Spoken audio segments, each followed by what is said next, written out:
Hey, this is Simone Baguetto. I'm currently the Peer Services Director at NAMI San Francisco. I also do volunteer coordination, and I'm going to be showing you around the website.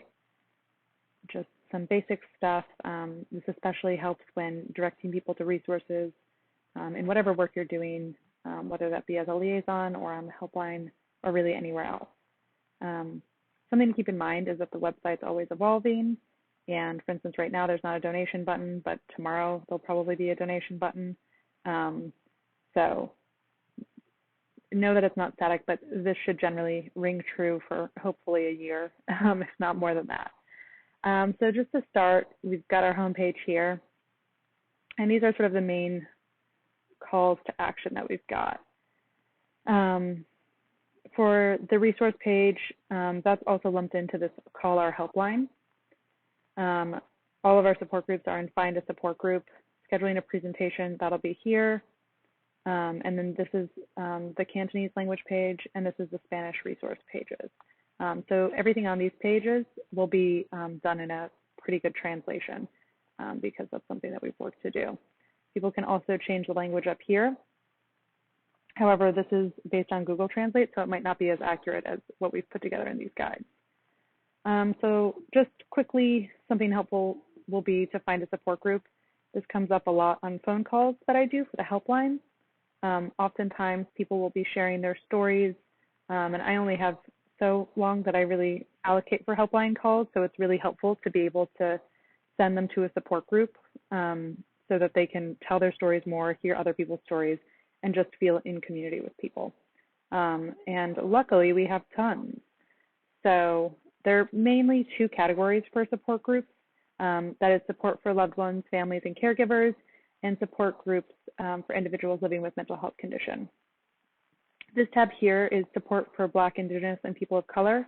However, all the groups listed in here you can find in support for individuals living with a mental health condition, because at the moment that is primarily the population that we're, the population and the subpopulation that we're serving ends up in this one. But I know that we have ambition and we'll soon be creating more BIPOC programming for family members and loved ones as well. So they're pretty similar in terms of formats. You have these boxes and a register button. When you register, you'll be prompted to fill out a Google form that'll ask for your email address. And once you complete that, you'll get the Zoom link to join. By filling out the Google form, you're also going to be signing up to get reminder emails from Ashley or myself, or whoever else is managing the support groups, I suppose. These groups down here are affiliate groups. So these are groups that we work with the people that run them, but we don't specifically manage them and train the facilitators ourselves. And you can see we've got a spirituality support group. This is one of the only groups, I think it's actually the only group that's for loved ones and family members. That's run by one of our amazing volunteers, Pat Evans. This is a family support group with Jane Goldman. Another really special group that's been going on for a really long time, Tuesdays at 6 p.m. In Cantonese language and Spanish language for families of children of teens. And the registration button on these is a little different, so it sort of depends on the group. But for example, this group, the register button will prompt you to write an email to Mabel, and she'll be the one that will give you the Zoom link. This one will actually prompt you directly to a Zoom registration, where you'll be asked for your email address and then you'll get the Zoom link. And Pat, again, it prompts you to write an email to Pat Evans. And so that's family support. Quickly running through support for individuals living with a mental health condition. Similar deal. These are all the ones that NAMI oversees. And we do the same reminder email system for these and the same registration system. Black Lives Matter, we're still, at the moment, we're not doing reminder emails, but we may be doing those pretty soon. Either way, the registration works pretty similarly, and you'll get the Zoom link after you fill out the registration. Again, there's that Pat Evans Spirituality Support Group, and then Adults Living with Schizophrenia. This is an affiliate group as well. This group really is for folks that have experience with schizophrenia, and the way to get in touch with that group is to just email David directly, and he also offers his phone number, so you can get in touch with him that way. And they have a really amazing community. They sort of will get meals together and just talk well outside of group. So going back to the home screen, I also want to show you, let me show you the classes. So one thing I think about, the support groups are really places where we hold space for emotions, where we build communities, and we cultivate collective wisdom. So by being in the room with, say, 5 to 12 other people, sometimes even more, you're going to learn about their experiences, and from that, you'll be able to sort of bring that wisdom into your own sort of journey with mental health conditions. And even if you don't, there's just a sense of, quote, getting it with one another, where something that might feel really alienating and something that you've only gone through, when you bring it up in a support group, a bunch of other people will sort of say ha, me too, and it's really beautiful. The education classes are similar to support groups in that they're entirely peer-led. So for family classes, family and loved one classes, the folks that are running it and the folks that are attending are all family members and loved ones, or loved ones of people that live with mental health conditions, and same goes for the peer group classes. The key difference is really, though, that these are focused on education. So whereas the support groups are really places where people are sort of talking, and there's not as much just structured learning happening, it's more that collected wisdom that I was discussing. The classes are a place where people are going to be listening to teachers, reading from a book, filling out worksheets when appropriate, brainstorming, and there'll be some sharing of experiences, but it's not the focus of the class. And these are also not drop-ins. So whereas in support groups, you can, sign up for the reminder emails and never end up going, or sign up for a reminder email, go every day that there's a support group, or sign up for a reminder email and go twice a year. There's all sorts of options. The class is really for folks to take it for. I think peer-to-peer is 8 weeks. I think family is 8 weeks. This one might be 6. But either way, obviously, I can't remember the number of weeks, so you have to click to learn more to find out how many. And family to family happens to be registering. And so when that's the case, we have a register now button. When that's not the case, so when there aren't classes coming up, we have a waitlist button and people can join the waitlist. I think I either call it a waitlist or sometimes I say, sign up to be notified about the next class. Those are the two different ways I think I frame it. And here's the description. So family to family is a free 8-week class, 8-week course for families, partners, and friends living with a mental health condition. And it talks about some of the things that are discussed. And on the flip side of that is peer-to-peer. So again, that's for folks living with mental health condition. NAMI Basics is really for parents, guardians, and caregivers. For young adults and youth, it's just sort of a different category, but similar to the top two. And then the one at the very top here, Advocating for Your Black Child, this is one that we're doing in partnership with the Kumba Healing Project. And it's really specifically designed for Black folks and African-American folks to support their child. So that is a more niche program, but it's a really special program. And when we have classes running, that's a feature that we have on our website. All right, so going back to the home screen, I want to share some other stuff. So schedule a presentation. I won't go through this too much. This is generally something that you don't talk to people as much on the phone with, but should there be something that comes up and you need to request a presentation or direct someone to request a presentation, you can send them here. And there's just simply a straightforward Google form. And you'll be able to click through this and fill that out, and it will notify the program manager for our education classes. You can also learn more about each different presentation. So our presentations cover a couple of different communities, and they appeal to different audiences. So parents and as allies and advocates, this is really for parents. In our own voice, this is the one that we sort of will go into various communities that aren't specifically one of the others. And it's just an opportunity for people living with mental health conditions to, in their own voice, describe their experience as well as give background information on mental health conditions. This one is designed specifically for workplaces.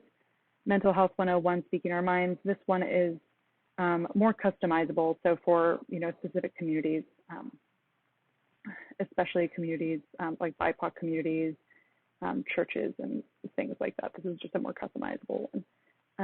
And you can learn more by clicking each of those, but I will not go into that. entirely right now.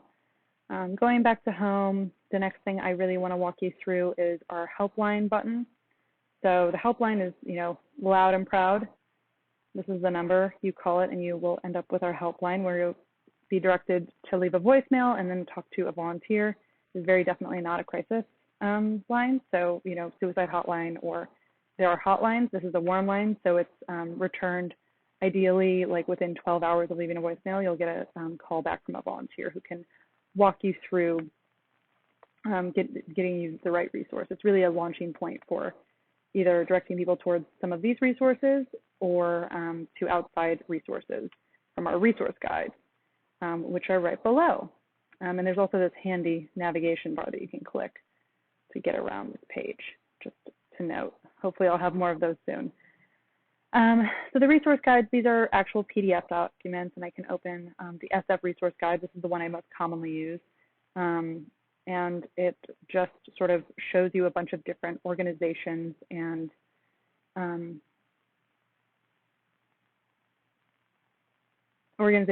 sometimes, I guess, businesses that sort of cater to these specific needs, whether it be treatment, housing, crisis intervention, all of that sort of stuff that relates to mental health conditions. These are about to get revamped, so I don't want to spend too much time looking into each of them.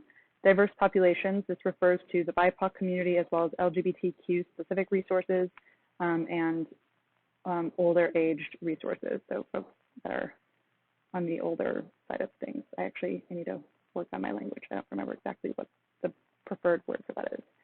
And then this is the national resource guide, so we won't be editing this one, but this is a really great one if you're noticing that you're coming up with nothing on the other resource guides. This is really comprehensive, and again, it'll be a launching point for you to find something that might be more local. So a resource here might be, more nationally based, and it might not have something local, but it will be able to put you in touch with generally something that will be more useful and more specific to whatever your concern is. I think specifically of, like, at one point I was looking into groups for autism spectrum disorder. And from going to one of these websites, I was able to find something that, gave me to local resources. And then within there, I was able to find something that was local to San Francisco. So it's pretty cool. And then these are the pages. So unlike the guides, these aren't actually PDFs. These are other parts of our website. And I actually want to reformat this so they look a little bit more different, and so it doesn't look like it's like the same deal.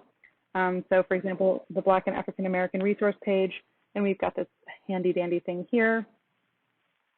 This goes to the support groups that are focused on Black mental health support, educational resources. So these are organizations that help educate around Black mental health. And then this is our Black Mental Health Summit. This is a video with Tamori, a Rockstar volunteer, and she just had a really amazing panel discussion about some of the sort of like unique things that come up in the Black mental health space. Going back, we have a bunch more pages. I'm not going to go through each of them. Most importantly, I'll probably go to the crisis page. This is really just a video series of two of our volunteers talking about someone's experience with psychosis. And then this is specifically for parents of youth. The main thing that's on that page is this resource guide, but there's still some useful stuff there, and it's something that we want to build out more. But so visiting the crisis page, this is something that I'm definitely looking into revamping, so I'm really not going to go over it too thoroughly on this recording. But these are sort of like for callers or people that are in situations that they're, escalating. It might be dealing with an arrest, calling 911. Of course, like everybody considers calling, or hopefully folks that are engaging with our organization, calling 911 is obviously like a last resort, but there's, ways of doing it that are harm reduction approaches. So it's going to be unpleasant regardless, but if you are able to sort of follow some of the guidelines here, you're more likely to not have your loved one or, whoever you're calling 911 on become traumatized. So that's important information. Crisis resources. This is for emergency psychiatric services. These sort of like just vary, but this is all good information, as well as being information that needs to be a little bit reorganized. But it's all here. It's just a matter of reading through a little bit.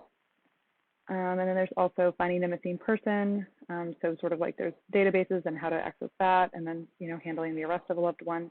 Good information there all around. And actually, while I'm down at the bottom of the page, I should point out we've got this Get Our Newsletter button. It's like this nifty red yellow star, and you just sign up here, and then you'll be signed up for the NAMI SF newsletter in case that ever comes up. The other parts of our website, and you can also access crisis here. I almost forgot. So the other thing I guess I'll quickly go through is this calendar page. So this links to a Google Calendar that we make sure to update pretty regularly.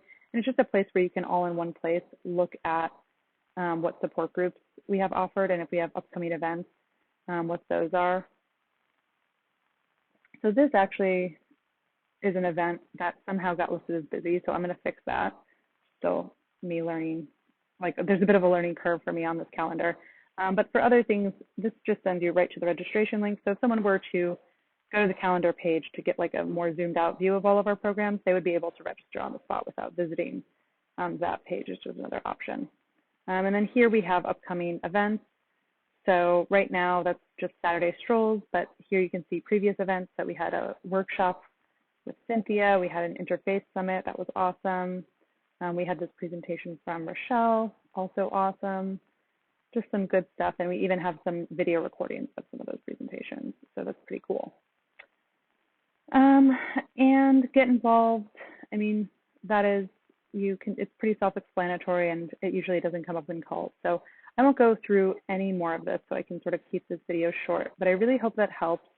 And if you have any questions, I guess final thing, this email address, this is checked by a volunteer.